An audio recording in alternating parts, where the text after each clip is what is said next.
including the deaths reported yesterday, is a national tragedy.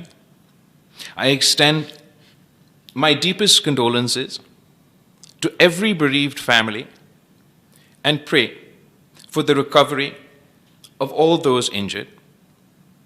Every Kashmiri life is precious. The death of a peaceful citizen cannot be treated as an acceptable consequence of political disagreement, just as the life of every police and security official must also be protected. The people of Azad Jammu and Kashmir have an unquestionable right to raise their political, economic, and constitutional grievances, but peacefully. Peaceful citizens must not engage in violence. Peaceful protesters must not engage in violence or hate speech. And peaceful citizens must also not be indiscriminately branded as terrorists, anti-Pakistan, or agents of any foreign power, merely for demanding their rights. At the same time, any specific allegation of violence, whether against a protester or a member of law enforcement, must be investigated individually, impartially, and according to the law.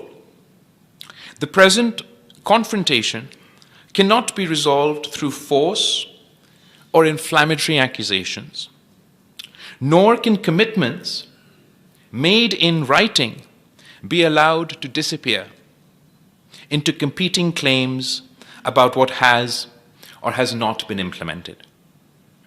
There are competing accounts regarding recent events, the conduct of different parties, the implementation of previous agreements, the cases that have been registered, and the notification prescribing the protesting organization. These matters should not be decided through accusations, collective blame, or further confrontation. And I therefore propose, the Pakistan People's Party therefore proposes, the establishment of a Truth and Reconciliation Commission constituted with the agreement of all concerned parties. And the Commission should be given a sufficiently broad mandate to examine the present situation, establish the relevant facts, consider the grievances and positions of all sides, review the outstanding political, legal, and administrative questions, and recommend a just and lasting way forward. I have already opposed on the floor of the National Assembly questions or questioning the Kashmiri identity of the people of Rawalakot, let me reiterate, no one sitting in Islamabad has the right to determine who is or who is not a Kashmiri.